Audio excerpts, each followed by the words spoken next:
દોસ્તો, મારી ગુજ્જુની મોજ ચેનલમાં આપનું સ્વાગત છે। આજના વિડીયોમાં આપણે વાત કરવા જઈ રહ્યા છીએ કે જો શિલ્પા ભાભી અને તેમના સાસુ આજે કસરત કરી રહ્યા છે।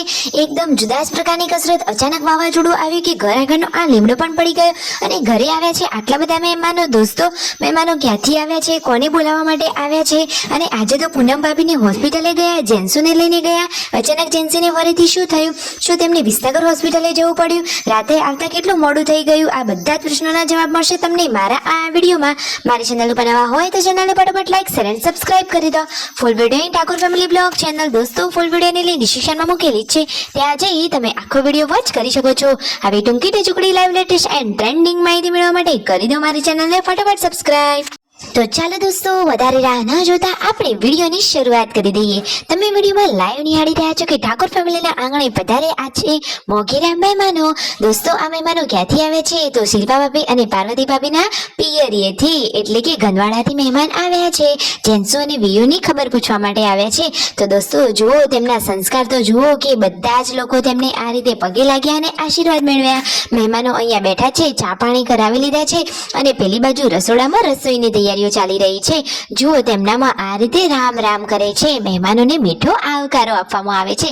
શું દોસ્તો, તમારામાં આવા રીતિ રિવાજ રસમ હોય છે? અને જુઓ, યશુ તો તેના નાનીમાં જોડે આવી ગઈ છે અને નાનીમાં તો યશુને જોઈને કેટલા ખુશ થઈ ગયા છે। હવે તો જમવાનું રેડી થઈ ગયું છે। જુઓ, બધા જ લોકોને સરસ મજાનું થાળીમાં જમવાનું પીરસી લીધું છે। સરસ મજાની ઉનાળાની સિઝનનો કેરીનો રસ છે, ખમણ, દાળ ભાત, શાક અને રોટલી। વાવ, જોતા જ મોઢામાં પાણી આવી જાય એટલું ટેસ્ટી જમવાનું બનાવ્યું છે।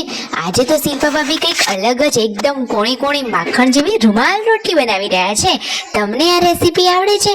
જુઓ તો ખરા કે આજે તો શિલ્પા ભાભીની રોટલીના બધાએ કર્યા છે વખાણ અને એ તો હાલ ડાયટિંગ કરી રહ્યા છે। તો જુઓ, જમવાનું જમતા નથી, ખાલી કેરીનો રસ ટેસ્ટ કરી લીધો।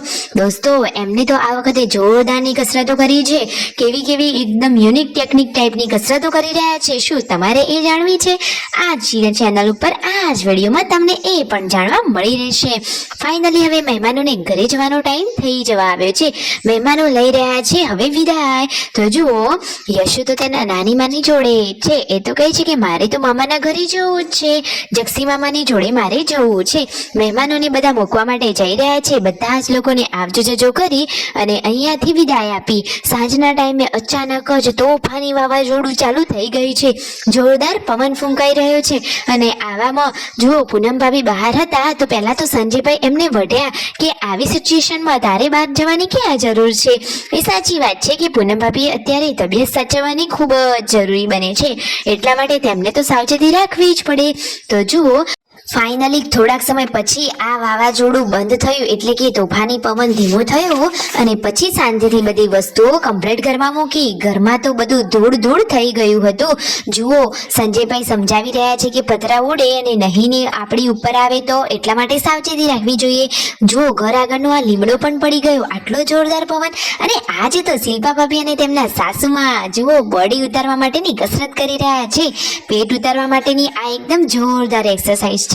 તમે વિડીયોમાં નિહાળી શકો છો કે તેઓ કેવી એક્સરસાઇઝ કરી રહ્યા છે। પાર્વતી ભાભી કહે છે કે અમારે તો આવી કસરત કરવાની જરૂર જ નથી। તેમના મમ્મી જુઓ, દરેક કામમાં બાકી એક્સપર્ટ છે, જરાય પણ એ તો થાકતા જ નથી અને નાના ભેગું નાના અને મોટા ભેગું મોટા થઈ જાય છે। એકદમ હેપી ફેમિલી છે। તો લાઈક શેર એન્ડ સબસ્ક્રાઇબ।